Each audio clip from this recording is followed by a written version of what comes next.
Oke, assalamualaikum warahmatullahi wabarakatuh. Jumpa lagi dengan pelajaran bahasa Inggris ya, yaitu untuk kali ini kita akan membahas tentang passive voice. Passive voice kalau di dalam bahasa Indonesia itu adalah kalimat pasif. Berarti ada kalimat aktif, lawannya berarti kalimat pasif. Gitu. Kalimat aktif dan pasif di dalam bahasa Indonesia mungkin tidak serumit dengan bahasa Inggris, karena di bahasa Inggris itu ada namanya tenses, tapi kalau bahasa Indonesia tidak ada. Jadi inilah yang membuat agak-agak rumit ya. Oke, contohnya kalimat aktif dalam bahasa Indonesia. Siti di sini subjeknya makan sebuah apel. Ya, Siti makan sebuah apel. Ini kalimat aktif. Kalau kalimat pasif, kalau kalimat ini diubah menjadi kalimat pasif, maka sebuah apel dimakan oleh Siti.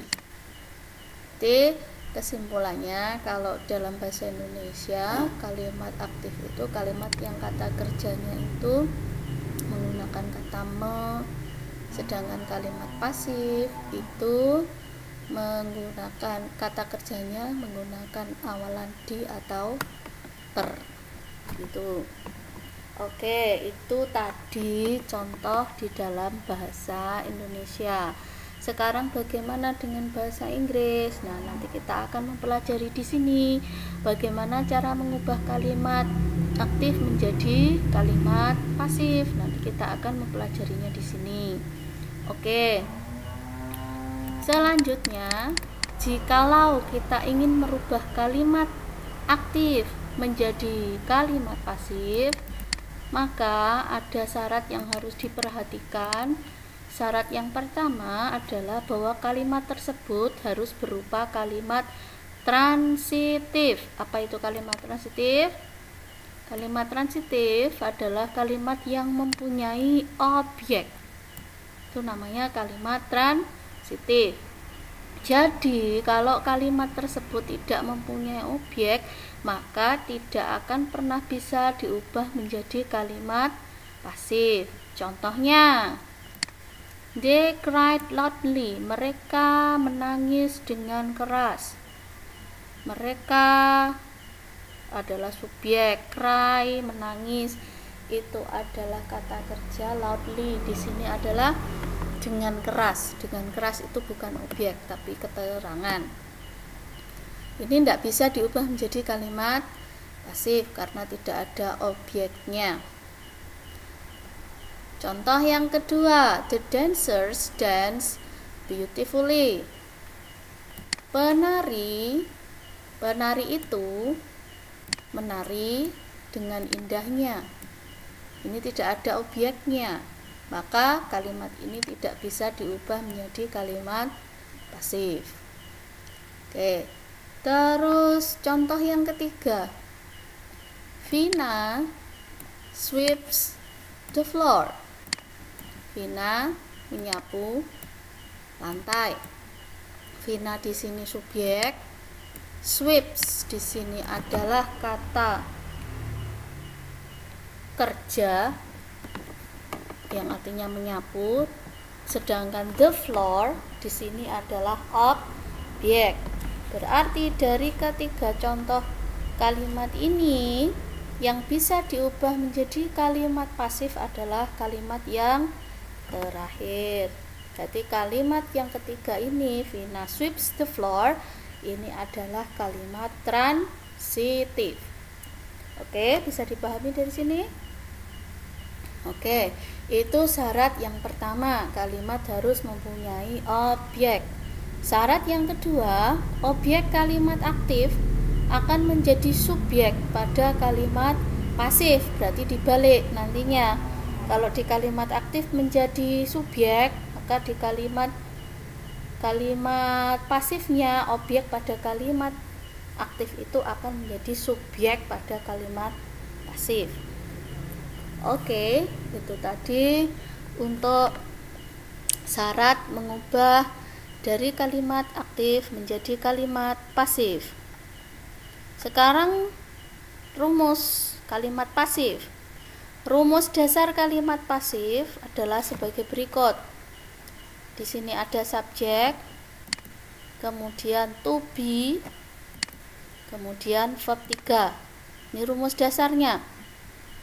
Rumus ini nanti akan berkembang menjadi bermacam-macam rumus tergantung pada jenis tensesnya. Oke, jelas ya. Pokoknya semuanya di sini ada subjek, ada to be itu macam-macam tergantung jenis tensesnya. Kemudian kata kerja bentuk 3. Oke, kata kerja bentuk 3 masih ingat ya? Ya, ada yang beraturan, ada yang tidak beraturan. Kata kerja yang beraturan contohnya yang bagaimana? Verb 3. Ya, verb 3 itu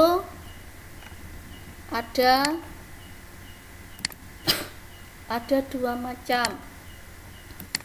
Yang pertama itu ada yang reguler. Yang reguler itu berasal dari berasal dari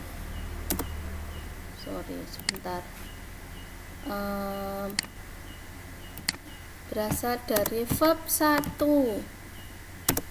ditambah d atau ed. Ya, ini yang reguler. Contohnya yang reguler, was. Verb 1-nya was, verb 2-nya was, verb 3-nya was. Berarti was tambah ed. Itu pokoknya cirinya kalau kata kerja beraturan itu kata kerja bentuk 1, bentuk 2 dan bentuk 3-nya itu sama. Berarti kata kerja bentuk 2 dan bentuk 3 itu sama. Contohnya help. Help di sini verb 1-nya help seperti ini, verb 2-nya tambah ed. Seperti ini. Terus kemudian prepare yang berakhiran huruf D. Ya, prepare nanti verb 2-nya seperti ini.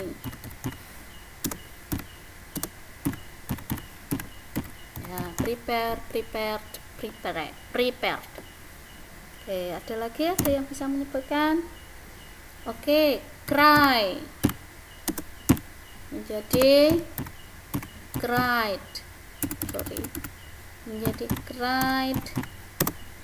Menjadi cried seperti ini dan sebagainya. Ini yang reguler. Sedangkan yang kedua itu bentuk irregular. Bentuk irregular, tidak beraturan, berarti tidak mengikuti aturan yang ada di regular. Bentuknya itu bisa tetap, ya, bisa tetap. Contohnya hit, ini verb 1, verb 2, verb 3-nya ini tetap.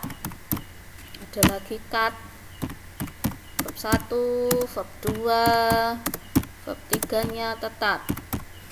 Ada lagi yang berubah sebagian, contohnya drink, ini menjadi drink, drank, drunk, seperti ini ya. Terus kemudian ada yang berubah secara total,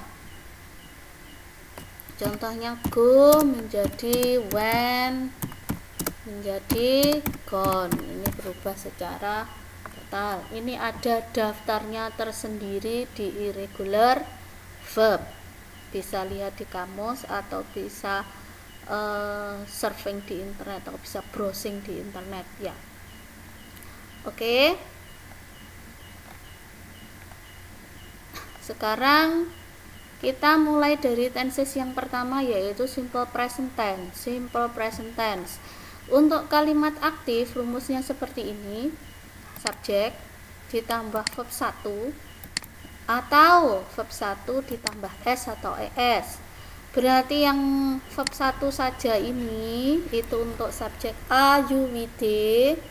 Sedangkan he, she, it nanti kata kerjanya biasanya ditambah s atau es. Ini di kalimat aktif. Sedangkan di kalimat pasif ini nanti rumus ini nanti diubah. Ya, kalimat pasif karena rumus dasarnya itu harus ada subjek. Ya, rumus dasar seperti ini, subjek, to be, verb 3. Nah, yang dirubah ininya saja. Yang dirubah ininya. Nah,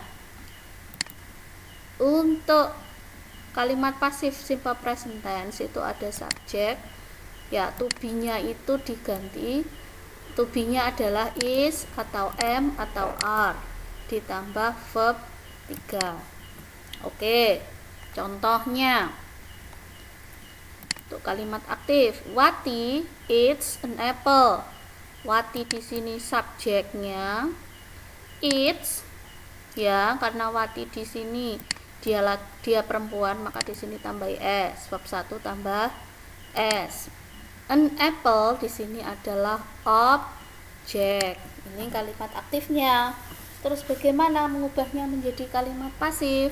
Nah, objek pada kalimat aktif an apple ini menjadi subjek pada kalimat pasif. Dipindah ke depan, an apple ini menjadi subjek. Ya, to be-nya is, ya, ini to be-nya.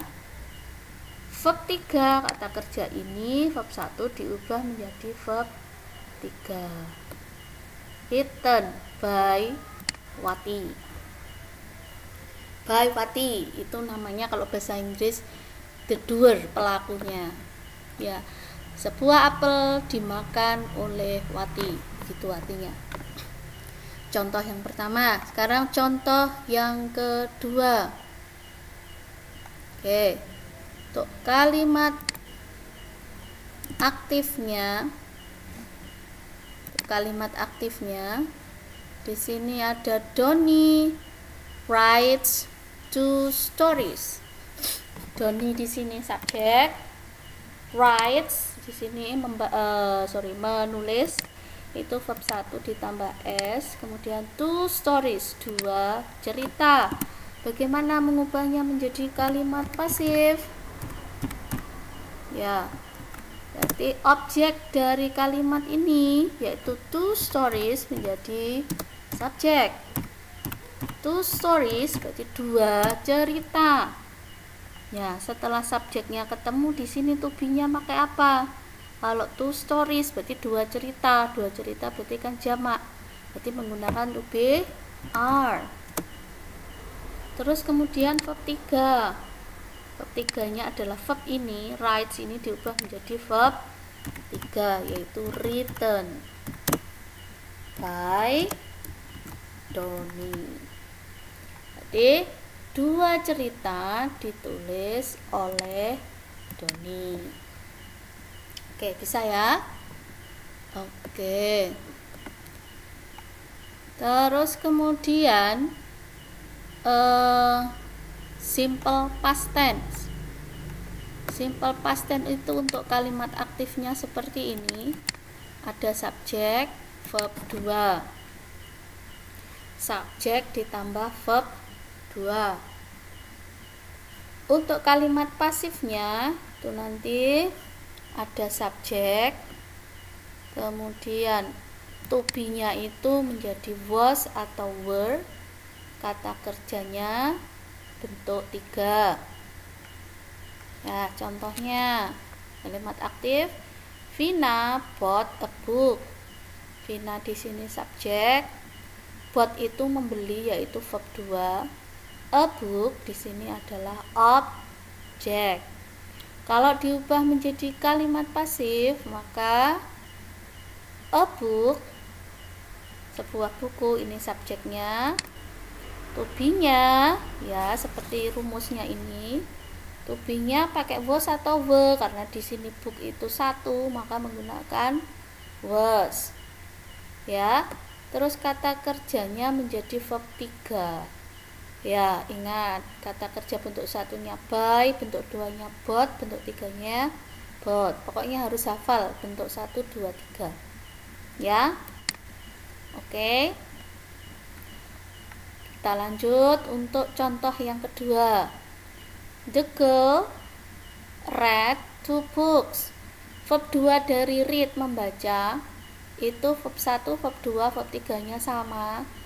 Ya, tulisannya sama, cuma cara bacanya yang berbeda. Kalau verb 1 dibaca read, verb 2 dan verb 3 dibaca read. Oke. The girl read 2 books. Gadis itu membaca 2 buku. Maka kalau diubah menjadi kalimat pasif, 2 books. Ya, 2 books karena jamak, di sini bukunya lebih dari 1. 2 books were read by the girl. Oke. Nah, itu simple past tense. Sekarang present perfect. Present perfect untuk kalimat aktif rumusnya seperti ini. Ada subjek have, has, verb 3. Have atau has di sini. Have atau has, ingat kalau diikuti verb 3 artinya bukan mempunyai, tapi artinya telah. Ya, artinya telah, bukan mempunyai. Kalau I have a pen, berarti saya mempunyai pulpen. I have slept, setelah have slept, verb 3, berarti have artinya telah, saya telah tidur, gitu. Oke, itu untuk kalimat aktif. Sekarang untuk kalimat pasif, ya, subjek have atau has tambah been, verb 3. Untuk yang menggunakan has itu ada subjek he, she, it, sedangkan have, are, you, we, they. Contohnya, Tania has washed the plates. Tania telah mencuci piring itu. Ya. Maka kalimat pasifnya menjadi the plate has been washed by Tania. Oke. Contoh yang kedua. The man has caught the birds. Laki-laki itu telah menangkap burung itu. Kalimat pasifnya the birds have been caught by the man. Burung-burung itu telah ditangkap oleh laki-laki itu. Kenapa di kalimat aktif has tapi di kalimat pasifnya have? Ya, karena the man ini laki-laki, berarti he, maka pakai has. Dan di sini yang menjadi subjek kan ganti the birds. Birds-nya itu kan lebih dari 1, maka di sini menggunakan have. Karena birds ini kata gantinya adalah the. Oke, bisa dipahami dari sini? Oke. Terus kemudian ada past perfect. Bentar. Nah, oke. Untuk past perfect tense, kalau yang atas tadi present perfect, kalau yang nomor 4 atau nomor D ini adalah past perfect. Untuk kalimat aktifnya the subject had, verb 3. Untuk kalimat pasif subject had been, verb 3. Ini yang paling mudah ini saya kira. Ya, tidak usah mikir yang pokoknya had, verb 3 menjadi had tambah been, itu aja. Contohnya ya, Budi had helped Rita. Budi telah membantu Rita. Nah kan di kalimat pasif Rita had been helped by Budi. Rita telah dibantu oleh Budi. Oke. Contoh lain, Desi had written the story. Desi telah menulis cerita itu.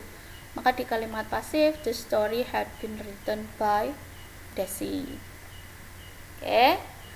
Untuk yang selanjutnya adalah kalimat yang ada modelnya. Ya. Apa itu model? Model itu adalah kata bantu. Kata bantu, ya. Contohnya model ada will, ada can, ada shall, ada may, ada should, ada must, ada could, ada would, ya, dan sebagainya. Masih ada beberapa di sini, ya. Oke, untuk kalimat aktif rumusnya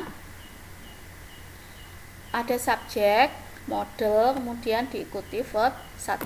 Semua model itu selalu diikuti verb 1, meskipun subjeknya adalah he, she, it, itu kata kerjanya verb 1, tidak boleh ditambahi apa-apa, tidak boleh ditambahi s atau es atau apa atau apapun, ya, kata dasar atau kata kerja yang asli verb 1, ya.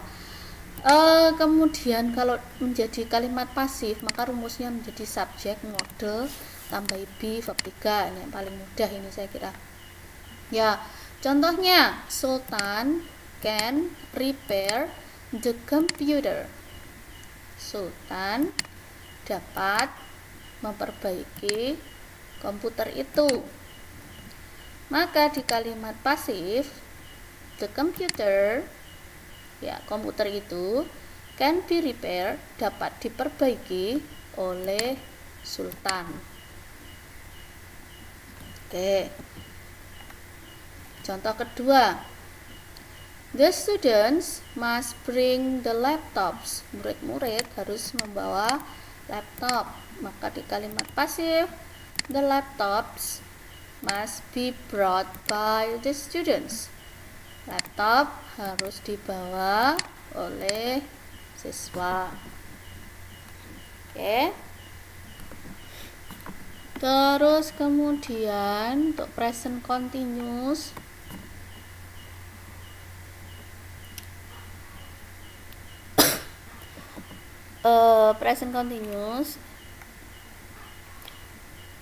kalimat aktifnya subjek, is, am, are, kata kerjanya bentuk ing. Maka di kalimat pasif, subjek, to be-nya tetap is, am, atau are, ditambahi being, berarti verb ing-nya ini jadi being, terus verb 3. Contohnya, they are building the bridge. Mereka sedang membangun jembatan itu. Berarti kalau diubah menjadi kalimat pasif, maka dibalik, the bridge is being built by them. Jembatan itu sedang dibangun oleh mereka. Oke. Yang terakhir nih mungkin, yaitu past continuous. Past continuous, kalimat aktifnya subjek, was atau were, tambah verb ing. Maka di kalimat pasifnya subjek, was atau were, tambah being plus verb 3. Contohnya, they were building the bridge. Maka di kalimat pasif, the bridge was being built by them. Oke. Saya kira cukup sekian dari saya. Oke, silahkan jika masih ada pertanyaan, silahkan ditanyakan.